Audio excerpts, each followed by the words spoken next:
Kauai is at a crossroads. Residents are concerned about traffic, tourism impacts, housing needs, and the environment. Many wonder about the impact of climate change and natural hazards. Some feel Kauai is changing too much and too rapidly. So how do we protect what makes Kauai unique and special?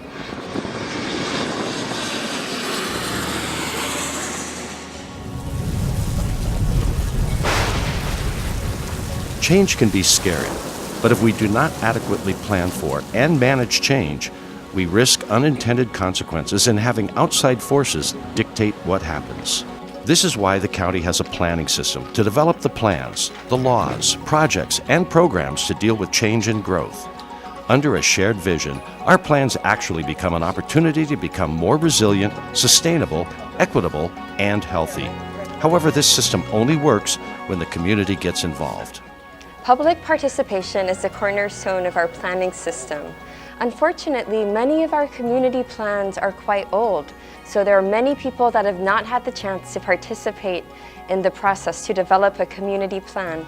The county is in the process of updating all its community plans so everyone can have a say about what they want to prioritize when it comes to their town's growth, development, shared spaces, and transportation systems. Participation is most effective when people understand how plans are crafted, how decisions are made, and how improvements are prioritized. However, some people feel that the state and the county's planning and regulatory system is difficult to understand. In this video, we will explain the county's planning and permitting framework and highlight how you can get involved. This includes the planning system, the regulatory system, the capital infrastructure planning. The general plan is the cornerstone of Kauai's planning system. It's also a key part of the county's government.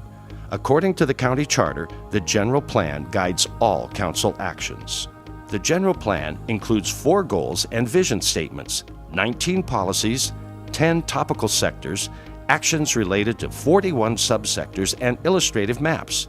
The future land use map conceptualizes how the county will manage its growth over the long term, guiding the location and intensity of future development, and just as importantly, identifying areas of conservation and agricultural use.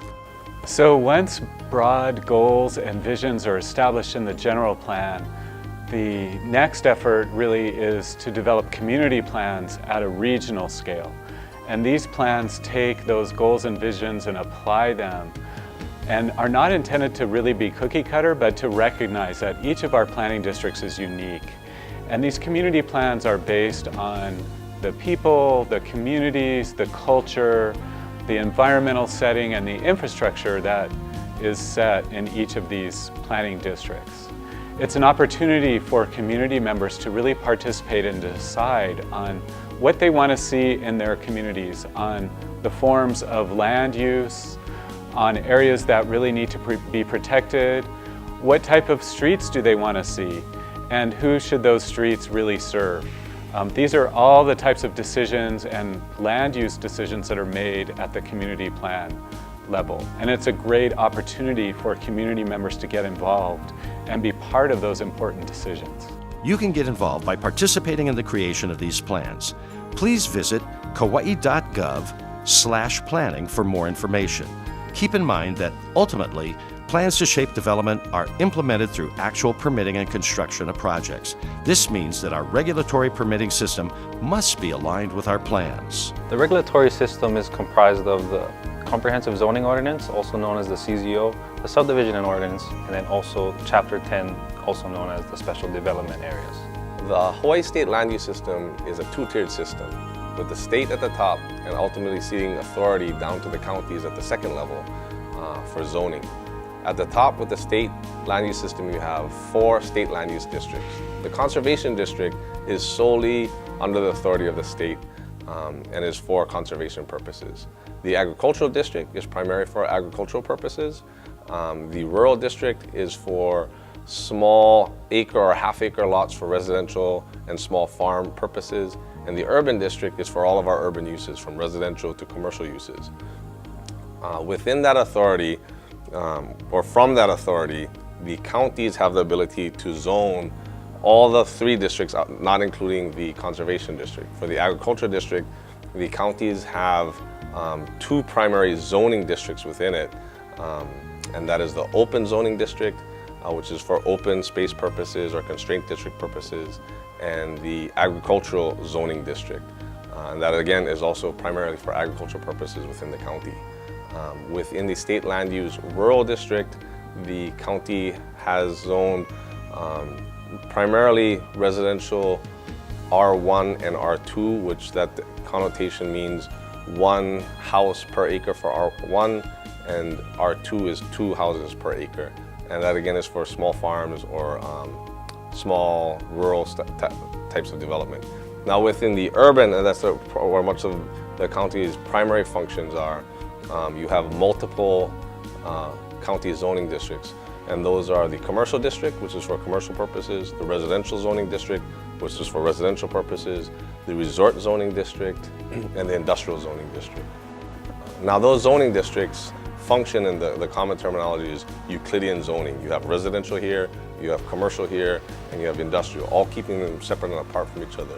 What has begun is that sometimes you want to bring those uses together. You want to bring commercial and you want to bring residential together, where you will have actual mixed use zoning. So that's a type of zoning tool or zoning overlay that is beginning to happen, has happened on South Kauai, has happened in parts of Lihue, and other parts of the community may be looking if it's appropriate to adopt mixed use zoning within their own communities as well. The zoning ordinance consists of text and maps. Its purpose is to protect health, safety, and general welfare. It does this by translating broader community goals into laws which regulate how land may be used by property owners. This includes the development of individual lots and the use of land and buildings. Some of the special planning areas include requirements for building and frontage types and urban design standards. The subdivision code applies to the division of land into 2 or more parcels. The law ensures that lots are assembled in a way to coordinate utilities, street rights of way, parks, and other public spaces. They also outline the services such as water, sewer, and electricity that must be installed prior to sale of subdivided lands. The community plans help to define infrastructure improvements that are needed in each of our planning districts. And then moving from that point, the next thing is to develop a capital improvement plan.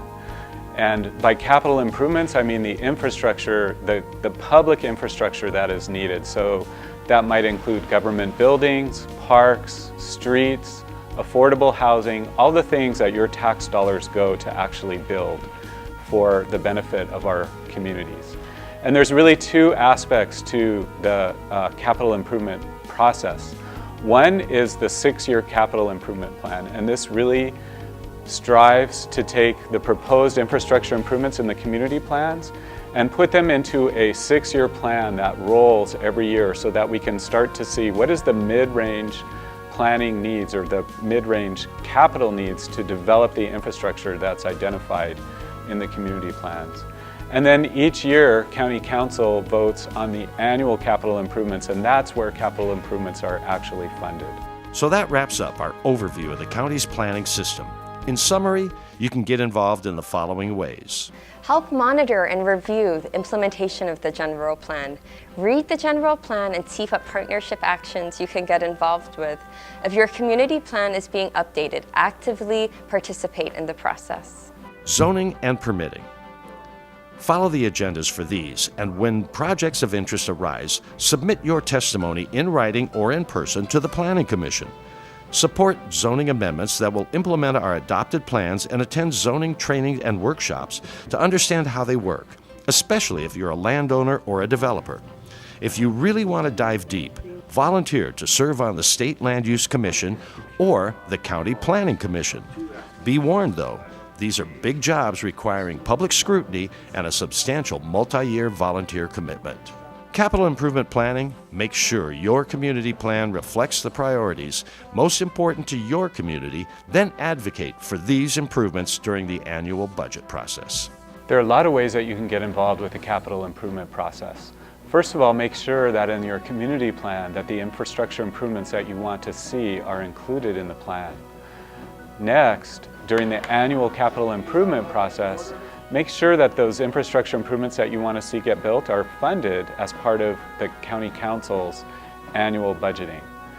And lastly, once projects are funded, typically a part of those projects include community involvement. So making sure that a specific street is designed in a certain way, or a park, or public housing.